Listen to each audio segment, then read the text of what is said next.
Hi friends, welcome to my channel. আজকে সম্পূর্ণ একটা নতুন ধরনের কন্টেন্ট নিয়ে আপনাদের কাছে আসি। এটা হচ্ছে শুকনো কোম্পানি কোস্টিং চার্ট। এই চার্ট ধরেই আমরা হিসাব করব, তো দেখতে থাকো। হিসেবের সুবিধার্থে ধরলাম ফার্মে পাখি আছে 1000 পিস এবং প্রত্যেক পাখির ওজন হচ্ছে 2 কেজি। তাহলে টোটাল কত মাংস হচ্ছে? 1000 ইন্টু 2 সমান সমান 2000 কেজি মাংস হচ্ছে। এবং ফিড আমাদের ফার্মে আসছে 60 ব্যাগ এবং প্রত্যেক ব্যাগের ওজন হচ্ছে 50 কেজি।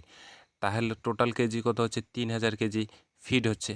এবং 3000 কেজি ফিড এবং 60 ব্যাগ ফিডের মধ্যে মনে করো 2 ব্যাগ আমরা যেহেতু বিক্রি করে দিয়েছি, তাহলে অ্যাকচুয়ালি পাখি খেলো 58 ব্যাগ এবং কোম্পানিকে হিসাব দিলাম আমরা 60 ব্যাগের। তাহলে আমাদের এফসিআর হচ্ছে 2 ব্যাগ ফিড বিক্রি করার পর 3000 হচ্ছে আমার টোটাল ফিড এবং 2000 হচ্ছে আমাদের টোটাল মাংস, সমান সমান কত হলো? 1.5 এফসিআর। 2 ব্যাগ বিক্রি না করলে আমাদের এফসিআর হবে কত? 60 ব্যাগ মাইনাস 2 ব্যাগ সমান সমান 58 ব্যাগ। 58 ব্যাগ ইন্টু 50 সমান সমান 2900 কেজি ফিট খাচ্ছে।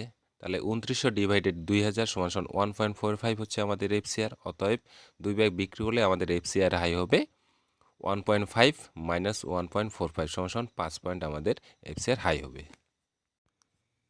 যেহেতু এফসিআর হাই হলে কোস্টিং হাই হবে, সেহেতু বিক্রি করার পর আমাদের এফসিআর হয়েছিল কত? 1.5 ইন্টু 41 টাকা পার কেজি দানার দাম সমান সমান কত হচ্ছে? 61 টাকা 50 পয়সা হচ্ছে ফিডের দাম প্রতি কেজি মাংসে। এবং বিক্রি না করে এফসিআর হচ্ছে আমাদের কত? 1.45 ইন্টু 41 টাকা প্রতি কেজি ফিডের দাম সমান সমান কত হচ্ছে? 59 টাকা 45 পয়সা ফিডের দাম প্রতি কেজি মাংসে হচ্ছে। তাহলে কোস্টিং হাই হচ্ছে কত আমাদের?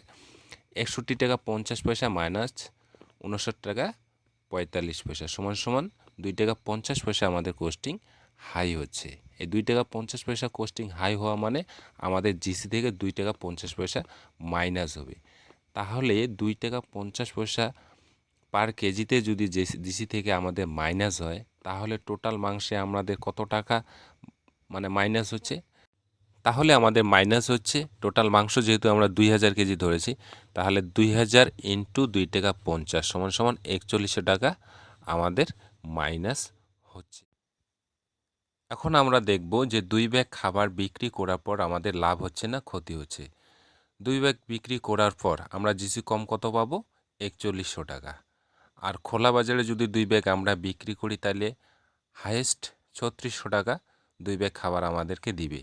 এর থেকে বেশি কেউ দেবে না, কারণ চুরির জিনিস কেউ বেশি রেট দিতে চায় না। তাহলে আমাদের ক্ষতি কত হচ্ছে? 4100 টাকা মাইনাস 3600 টাকা সমান সমান 500 টাকা আমাদের ফিডেই লস হচ্ছে। এফসিআর হাই হলে শুধুমাত্র ফিডের দামেই বাড়বে না, সব কিছুর দামেই বেড়ে যাবে। যেমন ফিড প্রাইসের দাম বেড়ে যাবে, চিক্স প্রাইসের দাম বেড়ে যাবে, অ্যাডমিন প্রাইস বেড়ে যাবে, মেডিসিন প্রাইস বেড়ে যাবে, সব বেড়ে যাবে। আমরা যদি ভাবি যে ফিড বিক্রি না করে পাখি বিক্রি করব, পাখি বিক্রি করলেও এফসিআর হাই হয়। একটা সাধারণ হিসাব আপনাদের বলি, সেটা হচ্ছে যেমন 20 কেজি মাংস বিক্রি করলে 2 পয়েন্ট প্লাস এফসিআর হাই হয়। এইভাবে যত কেজি মাংস আপনারা বিক্রি করবেন তত এফসিআর হাই হবে। আর এফসিআর হাই হওয়া মানে কি? কোস্টিং হাই হওয়া। কোস্টিং হাই হওয়া মানে কি? জিসি কম পাওয়া। কোনো কোম্পানিও লস করে ব্যবসা করে না। প্রত্যেক কোম্পানির একটা মার্কেটিং সিস্টেম আছে। আমরা ভাবি যে চুরি করলাম, কোম্পানির লস হইলো। কোম্পানির কোনো লস হইলো না। কোম্পানি আমরা যত টাকা চুরি করলাম তার থেকে বেশি টাকা আমাদের থেকে কেটে নেয়। চুরি করা মানে কোম্পানির চুরি করা না, আমরা নিজেরটাই নিজে চুরি করছি এবং কোম্পানি ওই চুরির থেকেও বেশি টাকা আমাদের কাছ থেকে জিসি থেকে কেটে নেয়।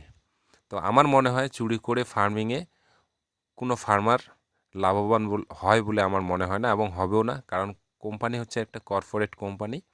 তারা ব্যবসায়িক মাইন্ড নিয়ে ব্যবসা করে।